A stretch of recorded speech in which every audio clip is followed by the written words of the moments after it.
surgiu em 2009 com iniciativa de um rapaz, um senhor da Igreja Metodista Livre da Saúde, que é a Igreja Mãe.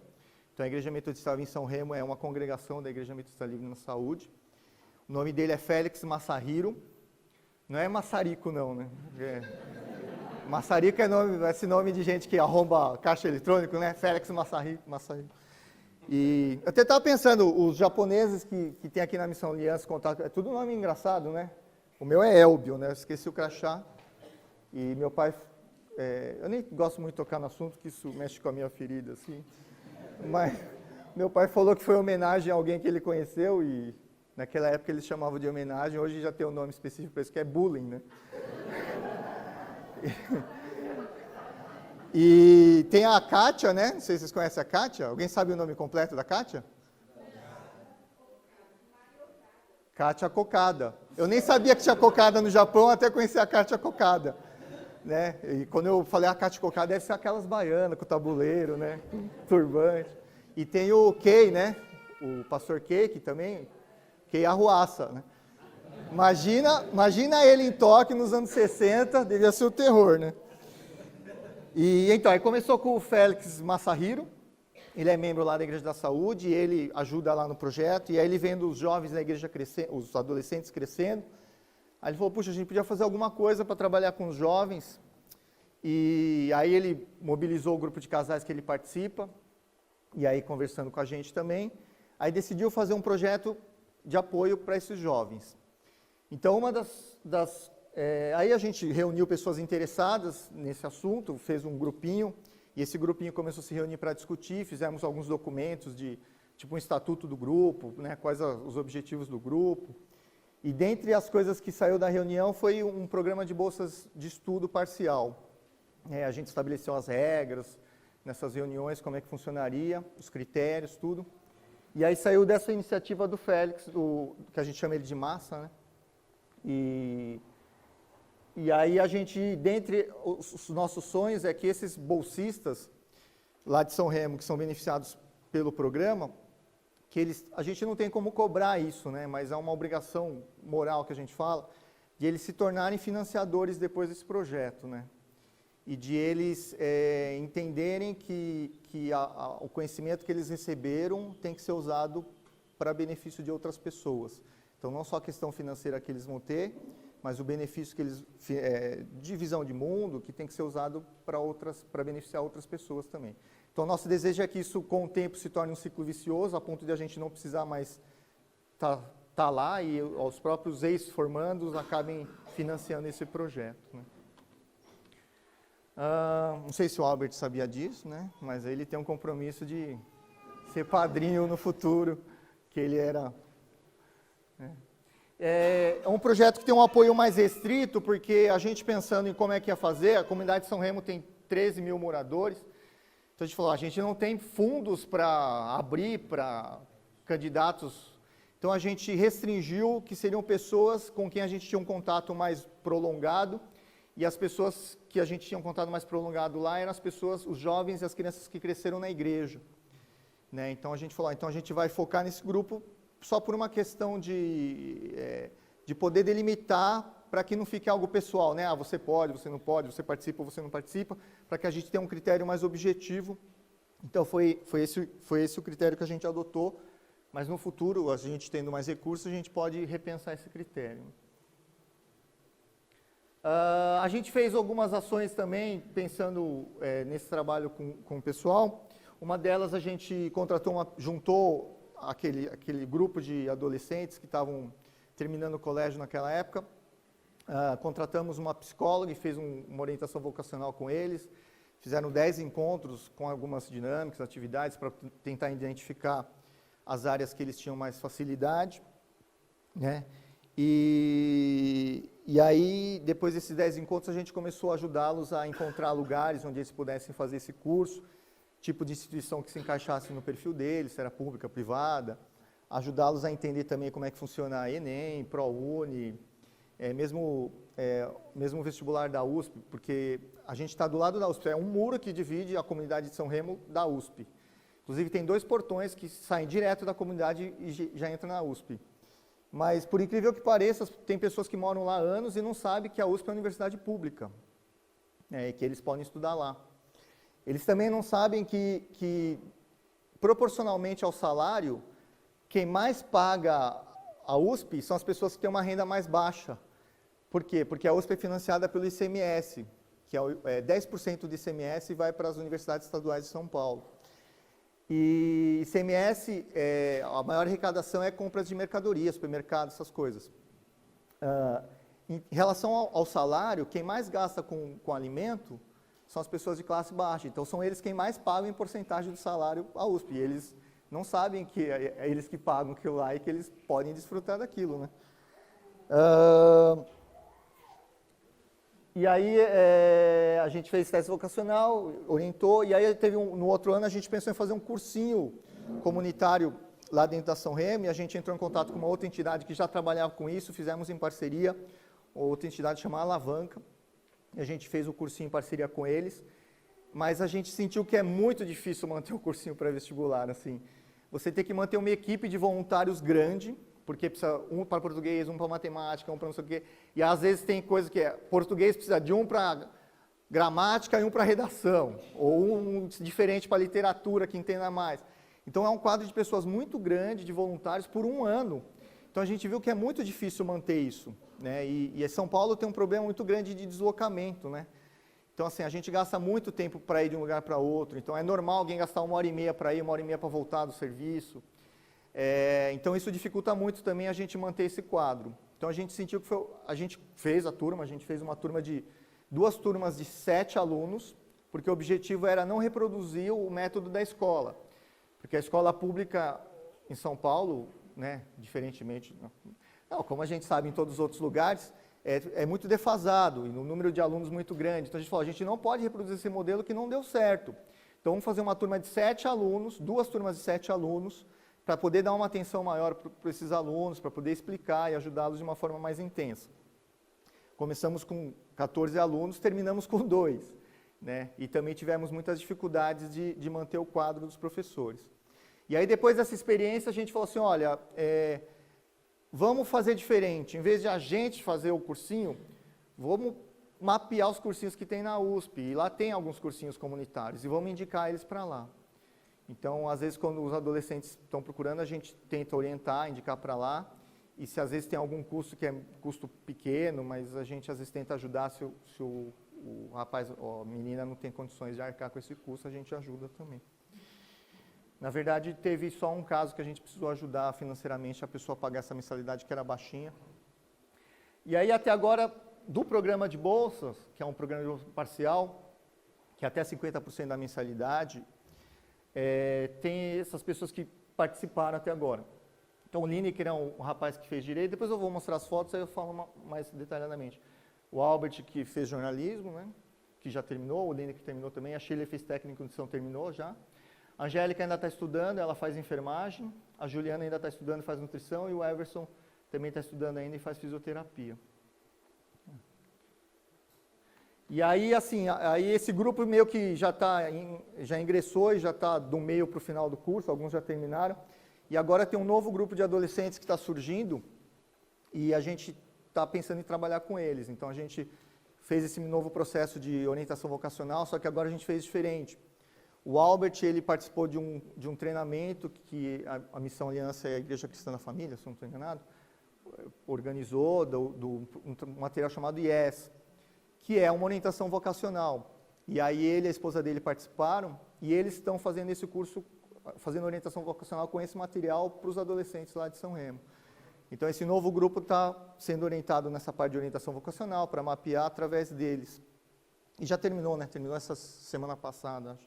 Inclusive um deles vai fazer Enem hoje. Né?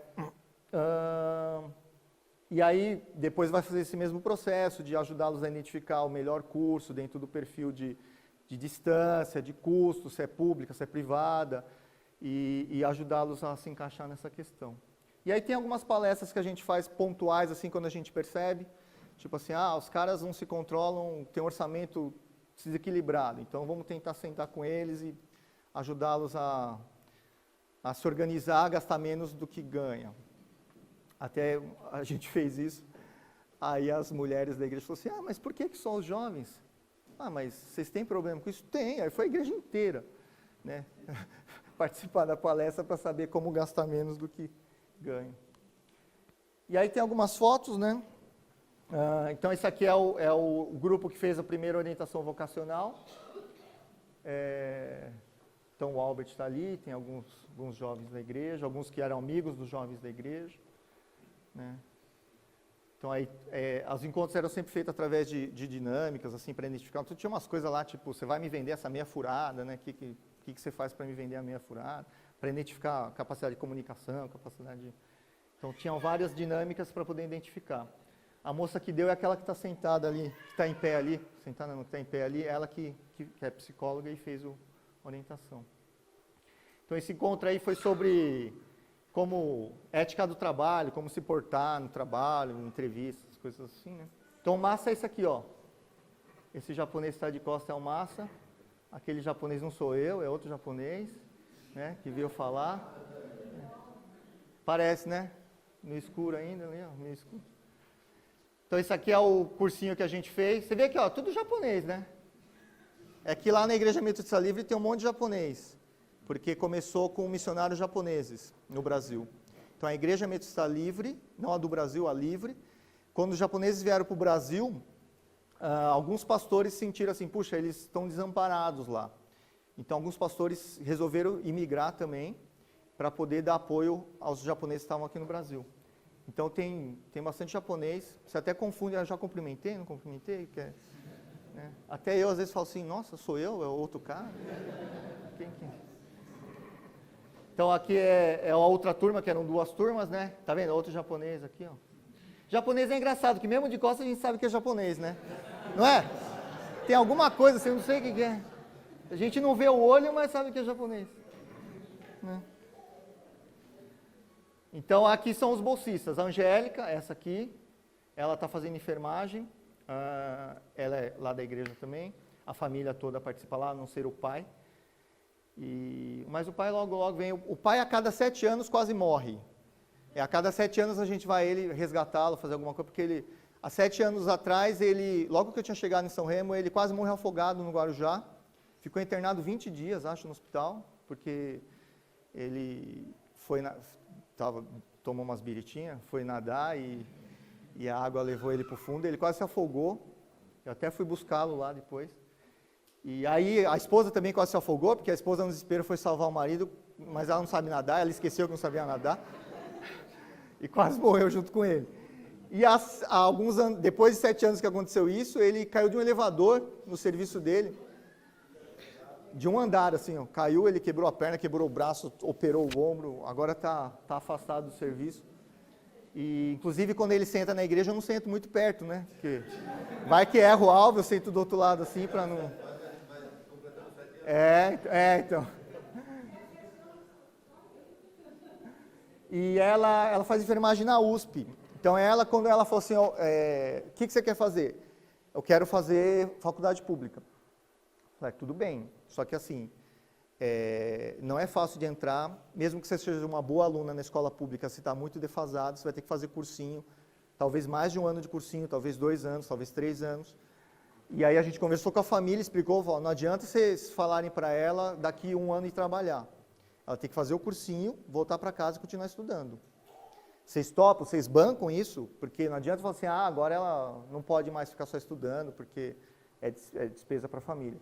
Aí a família topou, ela conseguiu uma bolsa no Etapa, e aí o resto que faltava a gente ajudou a pagar, a família entrou com uma parte também, não era integral a bolsa. Ela fez 1 ano. Aí ela não passou, ela conseguiu uma bolsa de 100% no ProUni em biomedicina. E ela, faltou algumas vagas para ela ser chamada, e ela falou, o que vocês acham? Tal? Tenta de novo, faz mais 1 ano de cursinho. Aí ela fez mais 1 ano de Etapa, e aí ela entrou, né? E aí ela está terceiro ou 4º ano? Terceiro, né? Terceiro ano de enfermagem. Esse aí é o seu Albert, né? Com cabelo mais aparadinho, né? A mãe e a tia. A tia, aquela lá não é japonesa não, vê que ela está rindo, ó. Né? Parece que ela é japonesinha assim. E aí o Albert também né, aproveitando, vai compartilhar também como é que foi para ele, aproveitando que ele está aqui, né?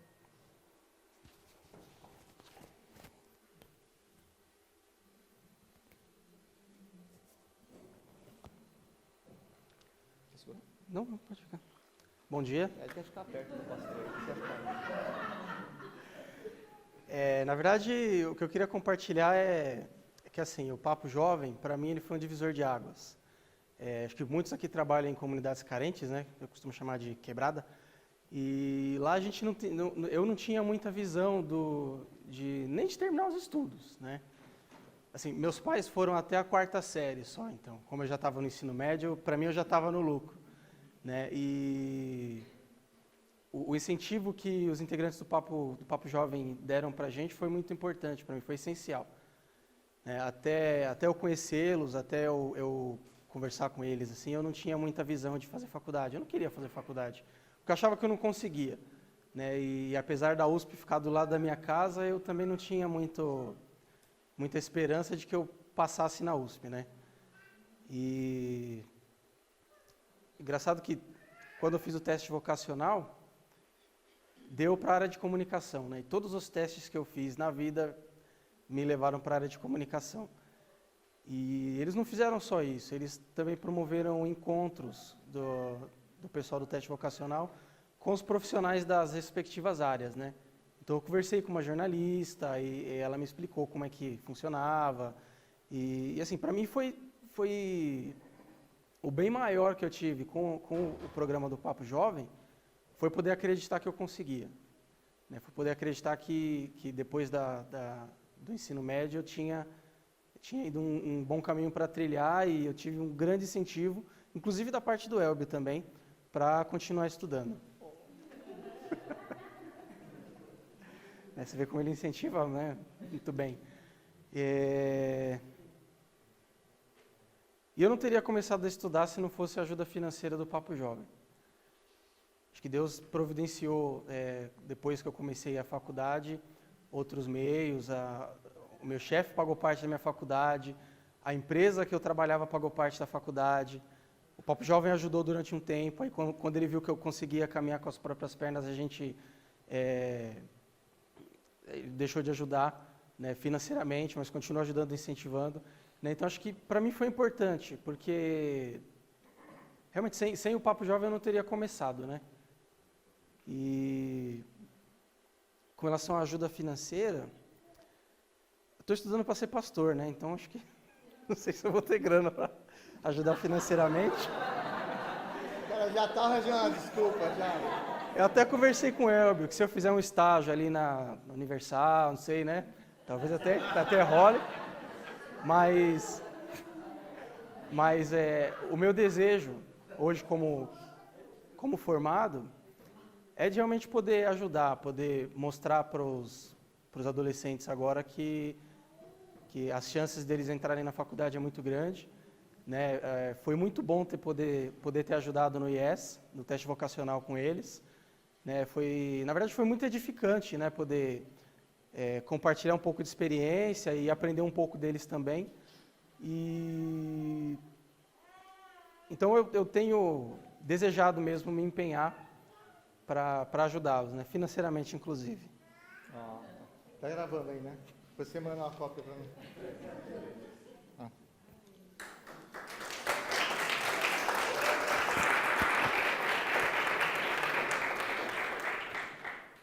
Então, o pessoal lá de São Remo orou tanto, porque eles não aguentavam mais o pastor, Deus levantou outro, né?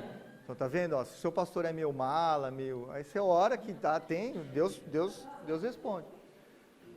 Tem esse é o Lineker, eu até falei assim, pô, você mandou essa foto, cara de que tinha enchido a cara, não tá? O cara de que tinha tomado as biritas. E o Lineker é um dos primeiros alunos do Alô Alô. O primeiro projeto que a gente teve chamava Alô Alô, que era um reforço escolar, né? E ele foi um dos primeiros alunos do Alô Alô há 20 anos atrás, né? O projeto tem há 22 anos. E aí ele também participou do Papo Jovem, fez direito, já terminou, fez direito, né? Essa é a Juliana, né? A Juliana ela faz nutrição, ela ainda está estudando. todos eles, a gente vai ano a ano conversando e como são pessoas que estão bem próximas, até pelo critério que a gente adotou, então a gente sabe mais ou menos como é que as coisas estão andando, trabalho, família, e muitos deles, na verdade, quase todos, chega no meio do curso, eles conseguem arcar com a faculdade, quando é privada, sozinhos. Então, a gente para de dar o recurso financeiro e continua acompanhando de outras formas, sabendo como é que está, se está indo bem no curso, se precisa de algum material e alguma orientação. Então, acaba... No caso da Juliana, ela financeiramente já não tem mais, ela já está no meio do curso, mas ela consegue se manter e ela está ainda estudando nutrição. Tem a Shirley, na verdade, ela fez técnica em nutrição. A história dela é bem legal, eu gosto de contar. Assim, quando a gente começou a pensar em fazer esse projeto, a gente estava só em conversas, ninguém estava sabendo, ainda que isso estava se desenhando, né? E ela resolveu voltar a estudar. Ela já tem mais idade, né? Ela tem 40 anos. E ela, acho que é 42, se não estou enganado. E ela falou, eu vou voltar a terminar o colégio, fez supletivo e falou, eu queria fazer um técnico de nutrição, porque ela trabalha em um restaurante. E ela trabalhava de dia no restaurante e fazia o supletivo à noite, e ela veio perguntar para nós, puxa, eu queria fazer, vocês ajudam a achar o curso e tal, e a gente pesquisou com ela. Na época, o curso que ela queria fazer era em torno de R$500 a mensalidade. Aí ela pensou o seguinte, olha, eu não consigo tirar R$500 do meu orçamento todos os meses. Eu consigo tirar 250, eu só consigo tirar metade. Então eu preciso ter uma poupança para todo mês eu tirar a outra metade e conseguir terminar o curso. Então o curso era de 2 anos, então ela fez o cálculo de 250 por mês vezes 24 meses, falou, então eu vou fazer essa poupança para conseguir terminar o curso, não parar no meio. E aí ela trabalhava de dia no restaurante, estudava à noite e sábado e domingo começou a fazer faxina nas casas para juntar essa poupança. E ela tem um menino, agora o menino está grande, mas na época estava menor. E aí foi na mesma época que a gente começou a pensar isso, e a gente falou, olha, vai sair o projeto, você não quer participar? E aí ela não precisou, porque não ia ser fácil também ela chegar a 5 mil na poupança. E aí ela fez o curso de nutrição, né, com a ajuda do Papo Jovem. Né. Esse o nome dele é Everson, mas a gente chama de Guga, é o de cá, tá, que é o bolsista. E é o pai dele. Ele está fazendo fisioterapia, mas ele resolveu fazer fisioterapia porque ele se queimou. Você lembra o ano que foi? 7 anos atrás? Mais ou menos, acho que uns 7 anos atrás ele se queimou. Ele estava, acho que ele, na hora não pensou direito, ele foi limpar um quartinho que tinha lá, que ele estava, ele pegou álcool e jogou um monte de álcool no chão para limpar o chão. Só que ele jogou tanto álcool que escorreu um pouco para a viela, né? E era dia de finados, e tinha uma vela na viela. E aí a vela pegou fogo no álcool, e aí ele estava dentro da sala, pegou fogo na sala, ele queimou, a perna dele queimou bastante, e aí quando tiraram ele da sala, diz ele que a pele da perna estava desmanchando assim, aí levaram para o hospital, ele ficou um bom tempo internado, aí fez enxertos, e hoje ele está bem, ele até, durante um bom tempo ele usou uma meia calça assim, por causa da compressão e tal, e tem a questão de tomar sol, né? Mas agora a gente vê que ele está bem mais tranquilo e psicologicamente também.